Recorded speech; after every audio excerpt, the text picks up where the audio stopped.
বিয়ের পর যে প্রথম ঘোরাটা হয় দুজনে একা ঘুরতে যাওয়া, সেটা অনেকটা স্পেশাল হয়। সেটা ছোট ট্রিপ হলেও অনেকটাই স্পেশাল হয়।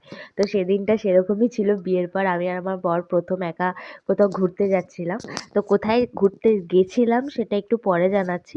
এমনও কোনো মানে বড় জায়গায় নয়, খুব ছোট একটা ট্রিপ গেছিলাম দুদিনের, বাট সেটা খুব স্পেশাল ছিল। তো সকাল 4:30 উঠে রেডি ফেডি হয়ে গেছি, এই যে আমি আর আমার বর। তো উঠে তারপরে আমরা স্টেশনে চলে আসি।